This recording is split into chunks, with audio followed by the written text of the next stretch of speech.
নমস্কাৰ মৰমৰ ছাত্ৰ-ছাত্ৰীসকল, ৱেলকাম টু কনচেপ্ট অফ 360। আপোনালোকে চাই আছে কনচেপ্ট অফ 360, য'ত আমি প্ৰতিটো কনচেপ্ট স্পষ্ট আৰু সহজ ভাষাত বুজাওঁ। আজিৰ এই ভিডিঅ'টোত আমি ক্লাছ 9ৰ 1ৰ পৰা 6 নম্বৰ চেপ্টাৰলৈকে ৰিভিজন কৰিম। আমি গোটেইকেইটা কি আছে চেপ্টাৰত ফৰ্মুলাকেইটা গোটেইকেইটা ৰিভিজন কৰিম। তো বলক ভিডিঅ'টো আৰম্ভ কৰোঁ। আৰু যদি ভিডিঅ'টো ভাল লাগে তেন্তে লাইক এটা কৰি দিবা। ঠিক আছে, তো বলক ভিডিঅ'টো আমি আৰম্ভ কৰোঁ। তো প্ৰথম চেপ্টাৰ আছে, প্ৰথম চেপ্টাৰৰ নাম হৈছে সংখ্যা প্ৰণালী। তো সংখ্যা প্ৰণালীত আমি প্ৰথমে শিকিম যে স্বাভাৱিক সংখ্যা। তো স্বাভাৱিক সংখ্যা কি? স্বাভাৱিক সংখ্যা হৈছে 1ৰ পৰা ষ্টাৰ্ট হৈ অসীমলৈকে যিকেইটা সংখ্যা থাকে আমি স্বাভাৱিক সংখ্যা বুলি কওঁ। দ্বিতীয়তে আহিব পূৰ্ণ সংখ্যা। পূৰ্ণ সংখ্যা 0ৰ পৰা ষ্টাৰ্ট হ'ব অসীমলৈকে, ইনফিনিটি। তাৰপিছত আহিব অখণ্ড সংখ্যা। অখণ্ড সংখ্যা মানে হৈছে য'ত ধনাত্মক সংখ্যা, ঋণাত্মক সংখ্যা আৰু শূন্য গোটেইকেইটা সংখ্যা একেলগে থাকিব, তাকে কি ক'ম? অখণ্ড সংখ্যা বুলি ক'ম। পৰিমেয় সংখ্যা। পৰিমেয় সংখ্যা মানে হৈছে যি সংখ্যা আমি p/q লিখিব পাৰোঁ, য'ত q নট ইকুৱেল 0, সেই সংখ্যাক আমি পৰিমেয় সংখ্যা বুলি ক'ম। অপৰিমেয় সংখ্যা মানে হৈছে যি সংখ্যাক আমি p/q লিখিব নোৱাৰোঁ, যেনে √2, √3, √5, √6, √7 etc. এইকেইটা হবে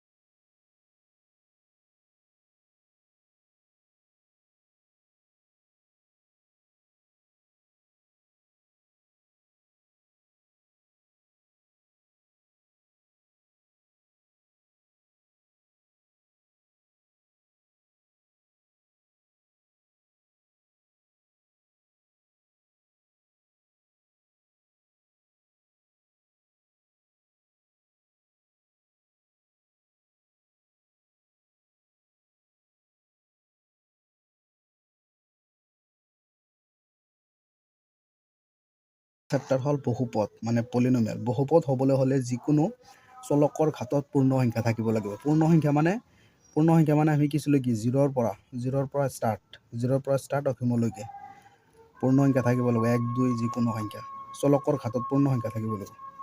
পদ হিচাপে শ্ৰেণী বিভাজন একপদ মানে পদ এটাই, এইটো এটা পদ, এইটো এটা পদ, এটাই পদ। দ্বিপদ মানে দুটা পদ, এটা দুটা।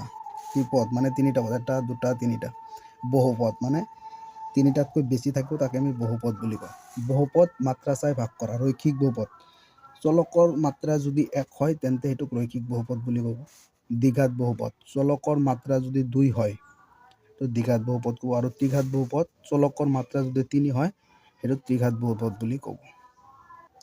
কেইটামান বিজি অবেদ আছে, এইকেইটা মোষ্ট ইম্পৰ্টেণ্ট, তোমালোকে চাই যাবা ভালকে। 1 নম্বৰ আছে x + y² x² + 2xy + y² বা a + b² a² + 2ab + b²। এইকেইটা মোষ্ট ইম্পৰ্টেণ্ট, ভালকে চাই যাবা। মই PDF টো দি দিম, দিয়া ভালকে চাই যাবা এইকেইটা। এক্সামত ইয়াৰ পৰা এইটো মোষ্ট ইম্পৰ্টেণ্ট। সত্যাপন কৰা বুলি এটা কুৱেশ্যন আছে, সেনেকুৱা ধৰণৰ পৰা আহে। এই ফৰ্মুলাটা ইউজ হয়, সেইটো ভালকে চাই যাবা এইকেইটা। 2 নম্বৰ আছে স্থানাংক জ্যামিতি। স্থানাংক জ্যামিতি কি কয়? স্থানাংক জ্যামিতি কাক বোলে আহিব পাৰে MCQ। তাৰপিছত এইটো অনুভূমিক ৰেখাডালক x অক্ষ আৰু উলম্ব ৰেখাডালক y অক্ষ বুলি কয়। আৰু ভুজ x ভুজ বুলিও কয় আৰু y কোটি বুলিও কয়, তোমালোকে মন কৰিবা। মূলবিন্দুৰ স্থানাংক হৈছে 0,0। MCQ আহে, এইটো ভালকে চাই যাবা। এইটো লেখাই আছে এটা বিন্দু y অক্ষৰ পৰা দূৰত্ব x স্থানাংক বা ভুজ বোলে, বিন্দুটোৰ x অক্ষৰ পৰা দূৰত্ব y স্থানাংক বা কোটি বোলে। এটা ভালকে চাই যাবা, MCQ আহে ইয়াৰ পৰা।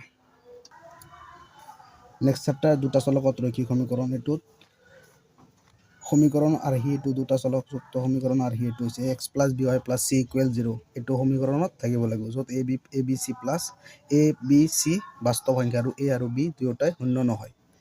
ঠিক আছে, ভালকে চাই যাবা এইকেইটা। MCQ আহে ইয়াৰ পৰা, মোষ্ট ইম্পৰ্টেণ্ট। এইটো ইম্পৰ্টেণ্ট আছে। y অক্ষৰ সমীকৰণ হ'ল x = 0 আৰু x অক্ষৰ সমীকৰণ হ'ল y = 0। MCQত আহি যায় 1 মাৰ্কত, ভালকে চাই যাবা। ঠিক আছে, ভালকে চাই যাবা। নেক্সট ৰেখা আৰু কোণ।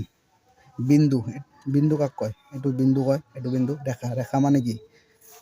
এইটো ৰেখা। সমান্তৰাল ৰেখা মানে দুটা ৰেখা থাকিব, ওপৰত এটা থাকিব, নিচত তলত এটা থাকিব। কটাকটি কৰা ৰেখা, যেতিয়া দুটা ৰেখাই কটাকটি কৰে এইটো কটাকটি ৰেখা বুলি কয়। এইটো ৰেখাখণ্ড মানে এটা ৰেখাৰ পৰা যদি আমি এটা কাটি আনো, এইটো ৰেখাখণ্ড বুলি কয়। ৰেখা মানে কি? ৰেখা মানে অসীম, মানে গৈয়ে থাকিব, আৰু ৰেখাখণ্ড মানে এটা নিৰ্দিষ্ট মাপ আছে, ঠিক আছে। ৰশ্মি এটা বিন্দুৰ পৰা ষ্টাৰ্ট হৈ অসীমলৈ গৈ থাকিলে এইটোক ৰশ্মি বুলি কয়। কোণ মানে কোণ, এইটো কোণ বুলি কয়।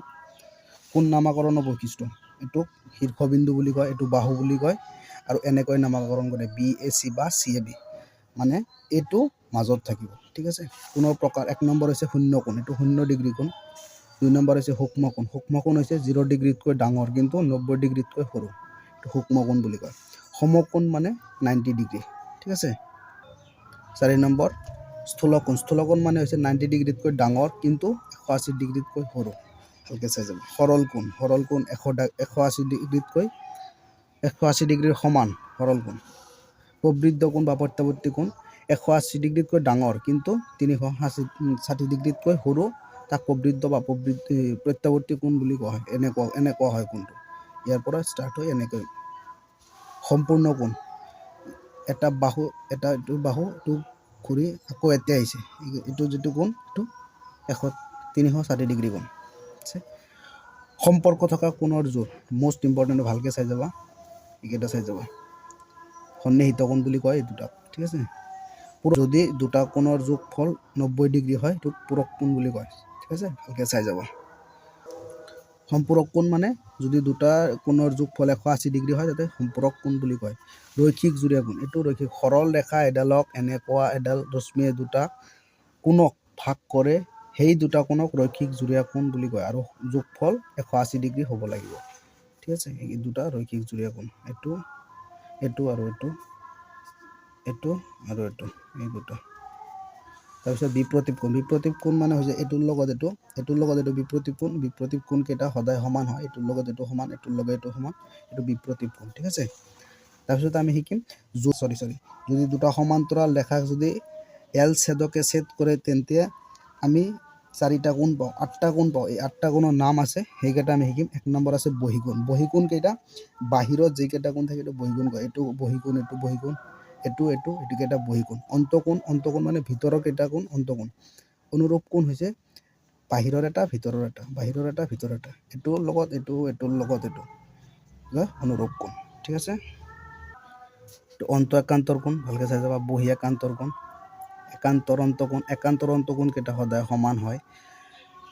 আৰু তিৰ্যকৰ একেফালে থকা অন্তকোণ মানে এইটো এটা তিৰ্যক, এইটো তিৰ্যক, এইটো আৰু এইটো কোণ, এই দুটা কোণৰ যোগফল 180 ডিগ্ৰী হ'ব, আৰু এইটো ক্ৰমিক অন্তকোণ বুলি কয়, ঠিক আছে। এইকেইটা মষ্ট ইম্পৰ্টেণ্ট, তো ভালকৈ চাই যাবা। এডাল ৰেখাৰ ওপৰত এটা ৰশ্মি থিয় কৰাই ৰাখিলে সৃষ্টি হোৱা সন্নিহিত কোণ দুটাৰ সমষ্টি 180 ডিগ্ৰী। যদি দুটা সন্নিহিত কোণৰ সমষ্টি 180 ডিগ্ৰী তেন্তে ই কোণ দুটাৰ যি দুটা উমৈহতীয়া নহয় সেই দুটাই এডাল ৰেখাৰ সৃষ্টি কৰে। তাৰপিছত আছে যদি এডাল তিৰ্যকে দুডাল সমান্তৰাল ৰেখাক ছেদ কৰে তেন্তে প্ৰত্যেকযোৰ অনুৰূপ কোণ সমান হ'ব। নেক্সট আছে দুডাল ৰেখাক এডাল তিৰ্যকে ছেদ কৰিলে যদি এযোৰ অনুৰূপ কোণ সমান হয় তেনেহ'লে ৰেখা দুডাল পৰস্পৰ সমান্তৰাল হ'ব। এই উপপাদ্য কেইটা যদি তোমালোকৰ লাগে তেন্তে কমেণ্ট কৰি জনাবা, মই উপপাদ্য কেইটাৰ সলিউশ্যন দি দিম। তো এইকেইটা উপপাদ্য ভালকৈ চাই যাবা, উপপাদ্য কেইটা আহি থাকে এক্সামত, ঠিক আছে। এইকেইটা মষ্ট ইম্পৰ্টেণ্ট উপপাদ্য হয়, ভালকৈ চাই যাবা, মষ্ট ইম্পৰ্টেণ্ট উপপাদ্য হয় এইকেইটা। আৰু সলিউশ্যন লাগিলে ক'বা, মই দি দিম সলিউশ্যনটো। এইটো মষ্ট ইম্পৰ্টেণ্ট কুৱেশ্যন হয়। এটা ত্ৰিভুজৰ কোণবিলাকৰ সমষ্টি 180 ডিগ্ৰী প্ৰমাণ কৰিব লাগে। একেবাৰে সহজ প্ৰশ্ন, তো এক্সামত আহি থাকে, ভালকৈ চাই যাব, ঠিক আছে। এইকেইটা ভালকৈ চাই যাব। তাৰপিছত এটা মষ্ট ইম্পৰ্টেণ্ট, যদি এডাল তিৰ্যকে দুডাল সমান্তৰাল ৰেখাক ছেদ কৰে তেন্তে, মই আগতে দেখুৱাইছোঁ, যদি দুডাল সমান্তৰাল ৰেখাকে ছেদ কৰে তেন্তে আমি কেইটা কোণ পাওঁ? 1টা 2টা 3টা 4টা 5টা 6টা 8টা কোণ পাওঁ। 8টা কোণত প্ৰত্যেকযোৰ অনুৰূপ কোণ পৰস্পৰ সমান হ'ব। তাৰপিছত প্ৰত্যেকযোৰ একান্তৰ অন্তকোণ পৰস্পৰ সমান। তিৰ্যকৰ একেফালে থকা প্ৰত্যেকযোৰ অন্তকোণৰ পৰস্পৰ সম্পূৰক, ঠিক আছে।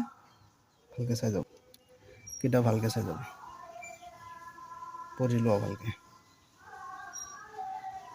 আৰু বাকী কেইটা চেপ্টাৰৰ যদি এনেকৈ সলিউশ্যন লাগে বা ৰিভিজন লাগে তেন্তে কমেণ্ট এটা কৰি দিবা, মই আনিবৰ কাৰণে চেষ্টা কৰিম, ঠিক আছে। এক্সাম দিয়া, ভালকৈ দিয়া, best of luck, thank U.